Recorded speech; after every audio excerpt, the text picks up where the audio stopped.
देखो, आज हम लोग स्टार्ट करेंगे कंपनीज या देखो कॉर्पोरेट लॉ का चैप्टर 1 हम लोग स्टार्ट करेंगे। चैप्टर 1 में बेसिकली हम लोग को कंपनीज का इंट्रोडक्शन पढ़ना है, ठीक है। इंट्रोडक्शन का अगर बात करें तो सबसे पहले आता है कंपनी का मतलब क्या होता है। तो सिंपली अगर बताए तो कंपनी मतलब एक आर्टिफिशियल पर्सन। आर्टिफिशियल पर्सन का मतलब कंपनी को एक इंसान माना जाता है, लेकिन कौन सा इंसान? आर्टिफिशियल। आर्टिफिशियल का मतलब जो नेचुरल नहीं है, मतलब जिसको बनाया गया है। तो कंपनी क्या होता है? एक आर्टिफिशियल पर्सन होता है, मतलब बनाया गया इंसान है, लेकिन इसको बनाता कौन है? Created by law. बनाता कौन है? देश का कानून। चलो, उसके बाद अगर बात करें कि ये जो कंपनी है, जिसको हम लोग एक पर्सन माने हैं, इसको बनाया कौन है? लॉ। और इस कंपनी का जो मालिक होगा, कंपनी का जो ओनर होगा, जिसको हम लोग कहते हैं, हाँ, तो कंपनी को बनाने वाला जो ये मेंबर होता है ना, इसको कंपनी से क्या माना जाता है? अलग, मतलब सेपरेट माना जाता है, हैविंग सेपरेट एंटिटी। मतलब कंपनी का लॉ के नजरिए में जो पहचान होता है ओनर से क्या होता है? अलग होता है। बीच में क्या होता है? एक पर्दा होता है ना, जिसमें कंपनी को अलग माना जाता है और कंपनी के मालिक को अलग माना जाता है। फिर अगर बात करें, अगर कंपनी के मालिक का डेथ हो जाए तो इससे कंपनी को कोई भी फर्क नहीं पड़ता, यानी कि इसका सक्सेशन जो है, कंपनी का जो लाइफ होता है, कंपनी का जो लाइफ होता है इक्वल्स टू क्या होता है? परमानेंट होता है। कंपनी का लाइफ क्या होता है? परमानेंट। अच्छा, कंपनी कोई भी काम करेगा तो उसके बदले इसका सिग्नेचर के तौर पे क्या काम करता है? कंपनी का कॉमन सील। कॉमन सील का मतलब क्या होता है? कंपनी का स्टाम्प, ठीक है। तो अल्टीमेटली अगर डेफिनेशन का बात करें तो डेफिनेशन में बहुत चीज बोला गया है। देखो फिर से बताते हैं, कंपनी कौन सा पर्सन है? आर्टिफिशियल पर्सन है। कंपनी को बनाया कौन है? लॉ। कंपनी का पहचान क्या होता है? Separate entity. लॉ के नजरिए में ये अलग इंसान होता है और इसका परपेचुअल सक्सेशन होता है, माने इसका लाइफ क्या होता है? परमानेंट। और कॉमन सील मतलब इसका जो स्टाम्प होता है वो कंपनी के सिग्नेचर के तौर पे काम करेगा। किसी भी डॉक्यूमेंट पे अगर कंपनी का स्टाम्प पड़ जाए तो माना जाएगा कि कंपनी उस चीज के लिए क्या है? रेडी है। लेकिन स्टाम्प के साथ साथ दो, कम से कम 2 या 3 बोर्ड ऑफ डायरेक्टर का वहां पे साइन होना कंपलसरी होता है। ये डेफिनेशन दिया गया था अकॉर्डिंग टू प्रोफेसर हैने। नेक्स्ट अगर बात करें कंपनी का फीचर्स क्या होता है, मतलब किस तरीके का होता है कंपनी, तो पहला फीचर है आर्टिफिशियल लीगल पर्सन। कंपनी को एक आर्टिफिशियल पर्सन माना जाता है, आर्टिफिशियल लीगल पर्सन। और इसको बनाने वाला कौन होता है? लॉ, ठीक है। तो देखो, the certificate of incorporation of the company is issued by the registrar of the company as per procedure guidelines given in the companies act 13। The law consider the company as an artificial legal person. देखो, law के हिसाब से, कानून के नजरों में company क्या होता है? एक आर्टिफिशियल इंसान है। कौन सा इंसान है? आर्टिफिशियल इंसान है। अच्छा, कंपनी को बनाता कौन है? कंपनी को बनाने वाला होता है लॉ। लॉ में कौन? इसको सर्टिफिकेट ऑफ इनकॉर्पोरेशन दिया जाता है कि तुम आज से बन गए, ये सर्टिफिकेट मिल जाता है। कौन देता है? Issued by the registrar of the companies. Companies का रजिस्ट्रार होता है, जो कंपनी का रजिस्ट्रेशन करता है ना, ये इंसान कंपनी को क्या करेगा? एक सर्टिफिकेट ऑफ इनकॉर्पोरेशन देगा और उसके बाद क्या बन जाएगा? ये कंपनी को माना जाएगा कि ये एक आर्टिफिशियल पर्सन है। उसके बाद अगर बात करें नेक्स्ट फीचर का, तो सेपरेट लीगल एंटिटी। कंपनी का लॉ के नजरिए में पहचान क्या होता है? अलग होता है। किससे अलग होता है? इसके ओनर से। इसका मतलब है कि अगर ये कंपनी है और ये मालिक है तो दोनों को क्या माना जाएगा? अलग माना जाएगा। उसके बाद अगर फीचर्स का बात करें तो परपेचुअल एग्जिस्टेंस, मतलब कंपनी का लाइफ ये क्या होता है? कंपनी का लाइफ परपेचुअल होता है, माने परमानेंट होता है। It is not affected by the death, lunacy, insolvency of its share holder. इसके शेयर होल्डर का अगर डेथ हो जाए या ल्यूनेटिक हो जाए, इससे कंपनी को कोई भी फर्क नहीं पड़ेगा। कंपनी को बनाने वाला भी लॉ होता है और वाउंडेड अप का मतलब क्या होता है? बंद करने वाला भी कौन होता है? लॉ। कंपनी को बंद करने के लिए सिर्फ और सिर्फ कहां से ऑर्डर लेना पड़ेगा? कोर्ट से या फिर रजिस्ट्रार से, जो रजिस्ट्रेशन कंपनी का किया है। उसके बाद अगर बात करें तो कंपनी का जो है ना, सिग्नेचर के तौर पे, कंपनी का सिग्नेचर के तौर पे काम करता है common seal. Every company has its own common seal which acts as an official signature of the company. हर कंपनी का अपना एक कॉमन सील होता है, अपना एक स्टाम्प होता है, और वही कंपनी का सिग्नेचर के तौर पे काम करता है। लेकिन ये भी याद रखना, सिग्नेचर के अलावा, कंपनी का कॉमन सील के अलावा, वहां पे बीओडी मतलब बोर्ड ऑफ डायरेक्टर का साइन होना भी क्या होता है? जरूरी होता है। फिर अगर बात करें कंपनी का शेयर का ट्रांसफर, मतलब अगर हम कंपनी का कोई भी शेयर खरीद लिए, हम कंपनी का कोई भी शेयर खरीद लिए, 10,000 शेयर, 10 रुपया करके 1 लाख का शेयर खरीद लिए, तो क्या हम वो शेयर किसी और इंसान को बेच सकते हैं? क्योंकि वो शेयर वापस कंपनी तो खरीदने वाला नहीं है, क्योंकि कंपनी में इक्विटी शेयर क्या होता है? परमानेंट। तो क्या हम वो शेयर किसी और को बेच सकते हैं?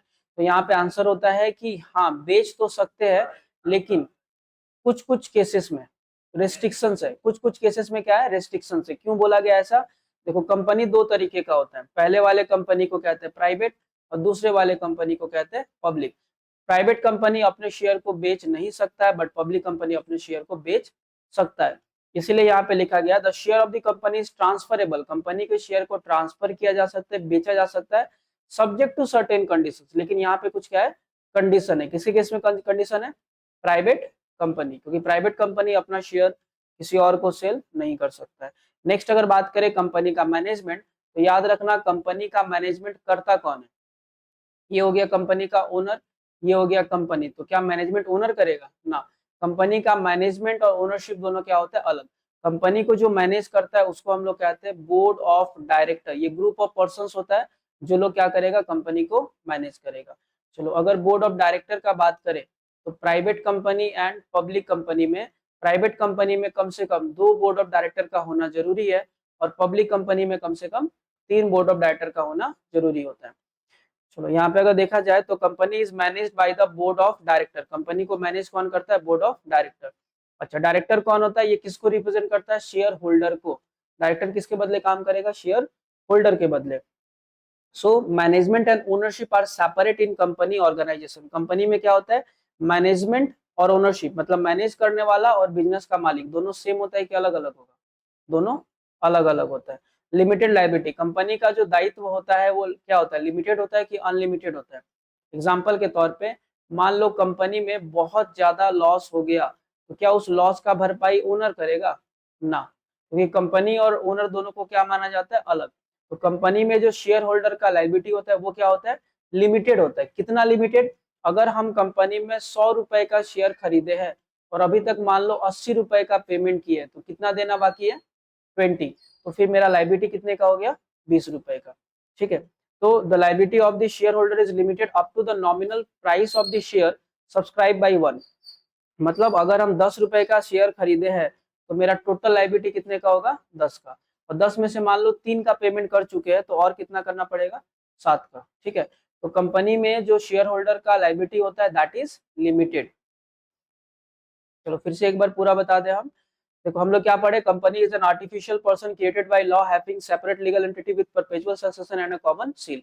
कंपनी को एक कौन सा इंसान माना जाता है? Artificial person. बनाता कौन है? लॉ। लॉ के नजरिए में इसका पहचान क्या होता है? अलग। इसका सक्सेशन लाइफ क्या होता है? परमानेंट। और सिग्नेचर के तौर पे क्या काम करेगा? Common seal. This definition is given by professor हैने। देखो, कंपनी का फीचर्स का अगर बात करें तो क्या क्या फीचर्स होता है? कंपनी एक आर्टिफिशियल इंसान है। बनाता कौन है? लॉ। और खत्म भी कौन करेगा इसको? लॉ। उसके बाद कंपनी का लीगल एंटिटी, लॉ के नजरिए में पहचान क्या होता है? सेम या अलग? अलग। परपेचुअल एग्जिस्टेंस, इसका लाइफ क्या होता है? परमानेंट। इसके इसके लाइफ पर कोई भी इफेक्ट नहीं पड़ेगा अगर शेयर होल्डर का डेथ होगा, ल्यूनेटिक होगा, या फिर क्या होगा? Insolvency.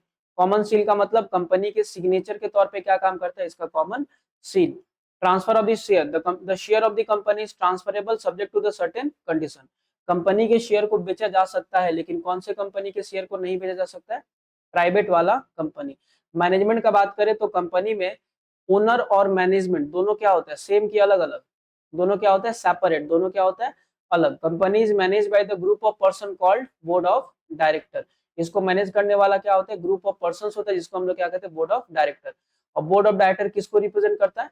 They are the representative of what? Shareholders. Company के लायबिलिटी का अगर बात करें तो कंपनी का लायबिलिटी क्या होता है? लिमिटेड की अनलिमिटेड? कंपनी का लायबिलिटी क्या होगा? लिमिटेड। कितना लिमिटेड? जितने का शेयर तुम खरीदा है उतना ही तुमको पेमेंट करना पड़ेगा।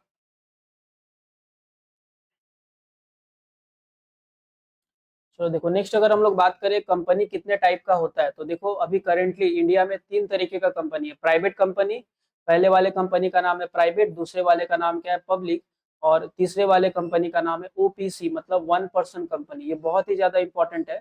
इंडिया में करेंटली 3 तरीके का कंपनी है। कौन कौन सा? प्राइवेट कंपनी, पब्लिक कंपनी और ओपीसी, मतलब 1 पर्सन कंपनी। देखो, प्राइवेट कंपनी के बारे में बोला गया सेक्शन 2 सब सेक्शन 68। अब प्राइवेट कंपनी कौन सा कंपनी होता है? एक ऐसा कंपनी जिसमें मिनिमम कितना रुपया लगाना पड़ेगा, minimum paid up capital 1 lakh का होगा, और इसके आर्टिकल्स ऑफ एसोसिएशन, कंपनी का 2 डॉक्यूमेंट होता है, आर्टिकल एंड मेमोरेंडम, आगे हम लोग पढ़ेंगे। मतलब कंपनी का जो डॉक्यूमेंट है उसमें 2-3 चीज लिखा रहेगा। मतलब प्राइवेट कंपनी जिसमें का मतलब क्या हो गया, जिस कंपनी में कम से कम कितना लगाना पड़ेगा, 1 लाख कैपिटल के तौर पे। और इसके आर्टिकल ऑफ एसोसिएशन में क्या लिखा रहेगा, पहला, restrict the right to transfer it share, ये लोग अपना शेयर किसी और को सेल नहीं कर सकता, पहला। मैक्सिमम नंबर ऑफ मेंबर कितना हो जाएगा, 200। प्राइवेट कंपनी में मिनिमम मिनिमम ओनर होता है 2 और मैक्सिमम कितना होता है 200। तो प्राइवेट कंपनी उसी कंपनी को कहेंगे जिसमें मैक्सिमम ओनर कितना हो जाएगा 200। लेकिन इस 200 के काउंट में प्रेजेंट एंड पास्ट इंप्लॉइज को काउंट नहीं किया जाएगा। उसके बाद prohibits any invitation to the public to subscribe to any of its security, मतलब ये लोग पब्लिक को अपना सिक्योरिटी, माने कोई भी सिक्योरिटी हो गया, पब्लिक से किसी भी फॉर्म में ये लोग पैसा नहीं ले सकता है। इसका अल्टीमेटली अगर बात करें तो प्राइवेट कंपनी का मतलब क्या हुआ, देखो प्राइवेट कंपनी के बारे में सेक्शन 2 सब सेक्शन 68 में क्या बोला गया है कि प्राइवेट कंपनी में मिनिमम जो पेड अप कैपिटल लगेगा वो कितने का लगेगा, 1 लाख का लगेगा, कितने का, 1 लाख। और इसके आर्टिकल्स ऑफ एसोसिएशन में 3 कंडीशन दिए गए, पहला, शेयर का ट्रांसफर जो है वो नहीं होगा, दूसरा, मैक्सिमम नंबर ऑफ ओनर कितना हो जाएगा 200, और तीसरा, prohibits on sale of security to the general public, माने जनरल पब्लिक को ये लोग कोई भी अपना सिक्योरिटीज वगैरह या कुछ भी डिपॉजिट्स वगैरह जनरल पब्लिक से ये लोग एक्सेप्ट नहीं कर सकता है। दैट इस टाइप के कंपनीज को क्या कहेंगे, प्राइवेट कंपनी। अच्छा, पब्लिक कंपनीज कौन सा होता है, देखो सिंपल सा एक्ट में जो बोला गया सेक्शन 271 में, पब्लिक कंपनी का मतलब होता है वो कंपनी जो कि प्राइवेट कंपनी नहीं है। जो कंपनी प्राइवेट नहीं है वो क्या हो गया, public. A public company means a company which is not a private company, ये मेन इसका डेफिनेशन है। लेकिन प्रॉपर अगर आए तो it has minimum paid up capital of कितने का, 5 लाख।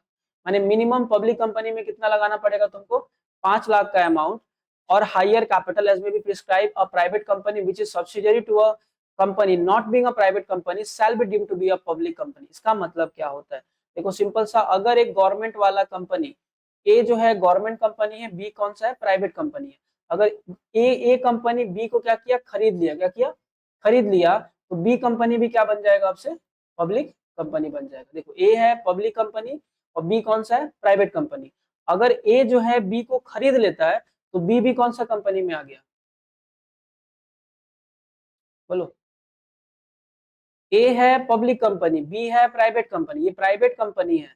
अब ये पब्लिक कंपनी प्राइवेट कंपनी को खरीद लिया, तो बी भी अब से कौन सा कंपनी बन गया, ये भी तो पब्लिक बन गया। तो वही चीज बोला गया। तो मतलब a private company which is subsidiary of a company not being a private company shall be deemed to be a public company. मतलब अगर मान लो एक प्राइवेट कंपनी है जो सब्सिडियरी है, मतलब उसको कोई खरीद लिया है, किसका सब्सिडियरी है, पब्लिक कंपनी का, तो वो कंपनी भी क्या बन जाएगा आपसे, पब्लिक कंपनी बन जाएगा। चलो, उसके बाद आते हैं ओपीसी का। ओपीसी का मतलब क्या होता है, 1 पर्सन कंपनी।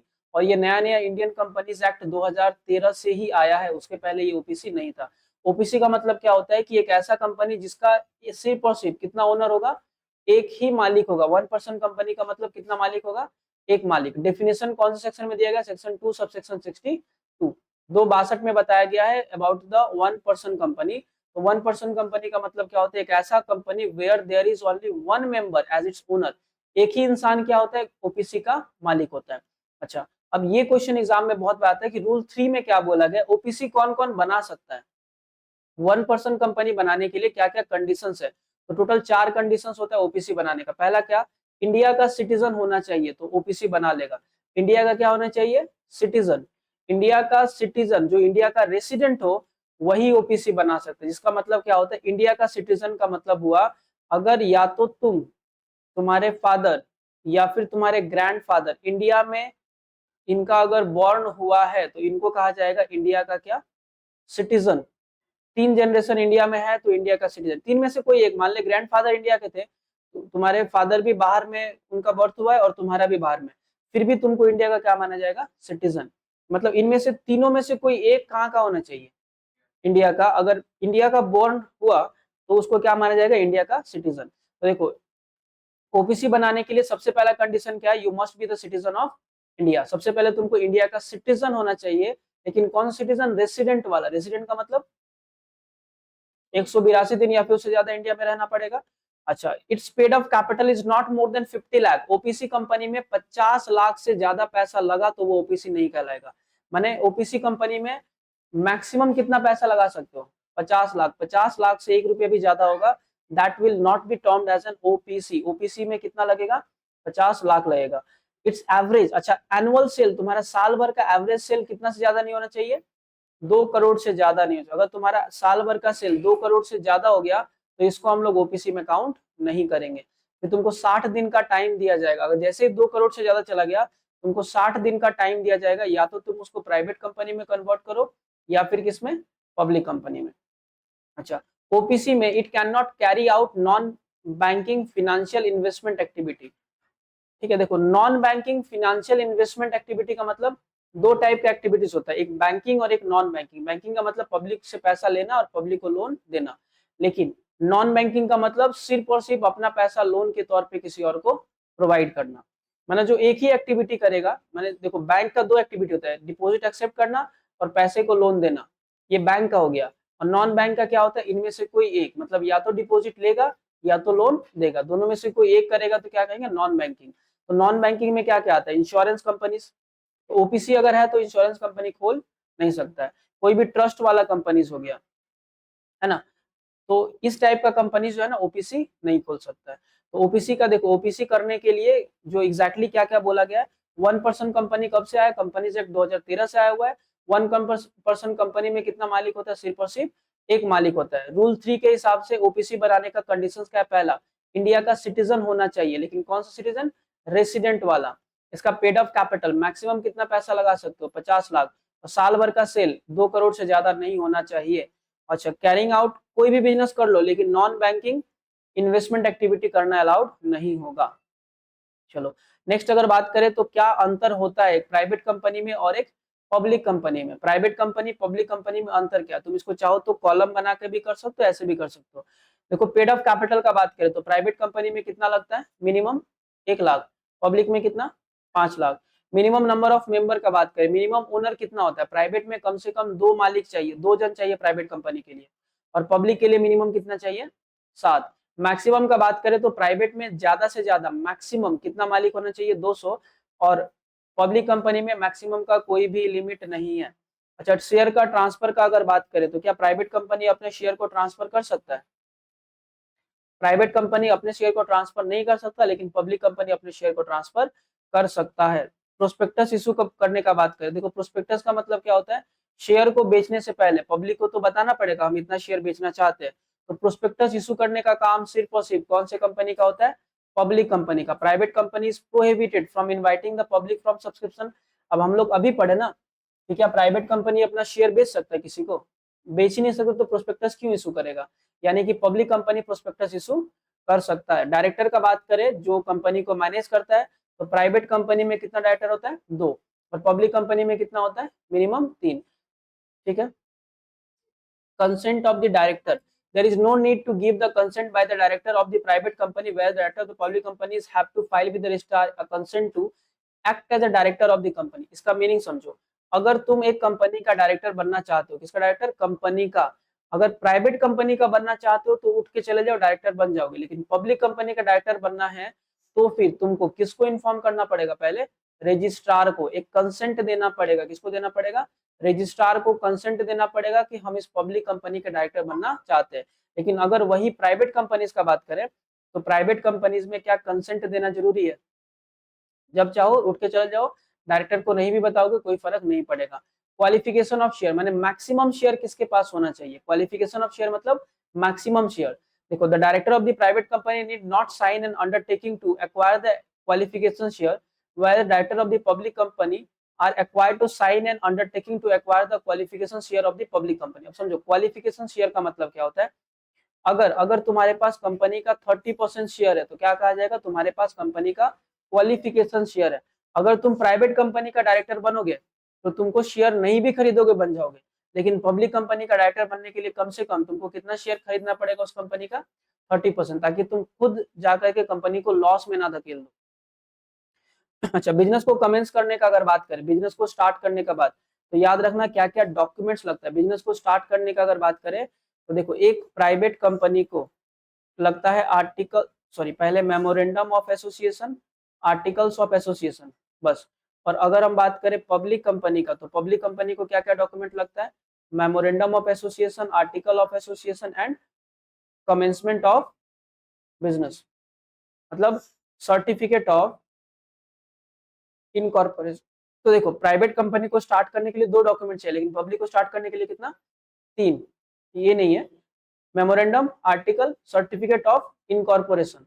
मतलब कि पब्लिक कंपनी को बिजनेस को स्टार्ट करने के लिए सर्टिफिकेट ऑफ इनकॉर्पोरेशन का जरूरत पड़ता है, लेकिन प्राइवेट को जरूरी नहीं पड़ेगा। तो private company can commence its business immediately after incorporation, मतलब मेमोरेंडम आर्टिकल लेने के बाद स्टार्ट कर देगा, लेकिन प्राइवेट कंपनी स्टार्ट कर लेगा। लेकिन वही बात करें पब्लिक कंपनी का, तो उसको क्या लेना पड़ेगा? Certificate of commencement. Private company cannot start its business until a certificate to commencement of the business is issued.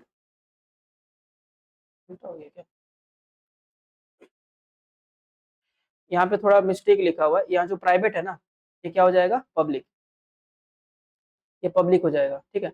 Public company अपना बिजनेस स्टार्ट तब तक नहीं करेगा जब तक इनको क्या नहीं मिल जाता? सर्टिफिकेट ऑफ कमेंसमेंट, है ना, सर्टिफिकेट ऑफ कमेंसमेंट,